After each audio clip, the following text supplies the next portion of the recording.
desde lo más profundo de mi corazón, en agradecimiento a los que me dieron la vida, a mis padres.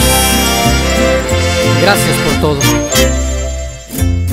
Como recuerdo mi casa y a mis padres tan queridos.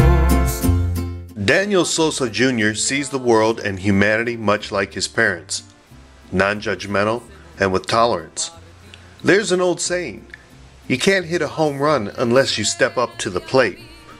And this man, in his dedication to social justice and education, has done just that.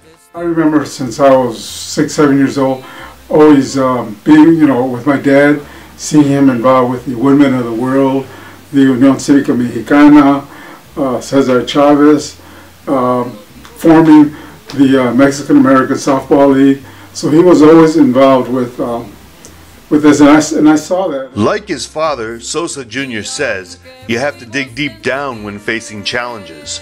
And like his hero, Cesar Chavez, he exemplifies his famous quote, "We cannot seek achievement for ourselves and forget about progress and prosperity for our community."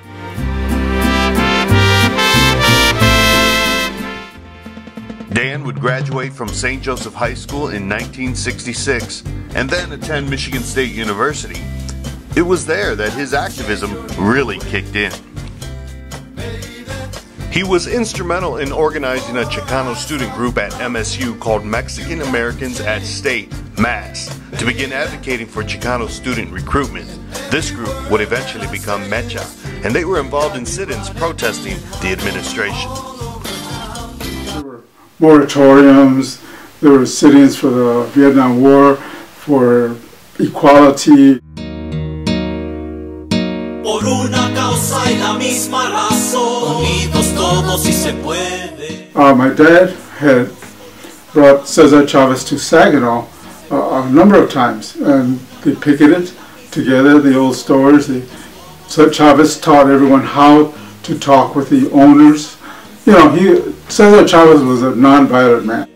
That's when I became aware of who Cesar Chavez was, and that played a significant role in my life.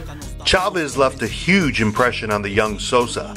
His quest for social justice for the underserved and for minorities led him to found the Michigan Brown Berets in 1969. They served as bodyguards for Chavez during his visits to launch the boycott La Causa in Michigan. They were on the watch for injustices and police brutality.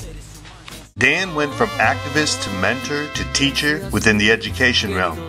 He would counsel students and teach at his alma maters at Delta College and eventually MSU.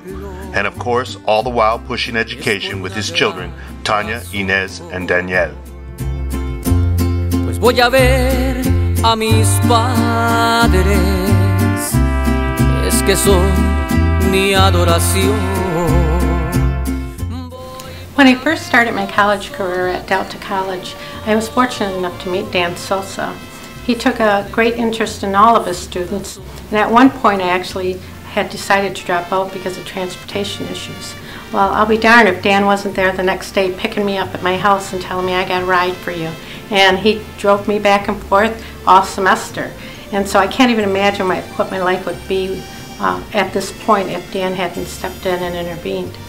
I'm not unique. I'm sure that there's hundreds of students who have had the same experience with Dan and who were fortunate enough to have him in his life. He served as a mentor to me from that day forward. So I want to say congratulations, Dan, and no one is more deserving than you of this award. And I'm so proud to say you're my friend.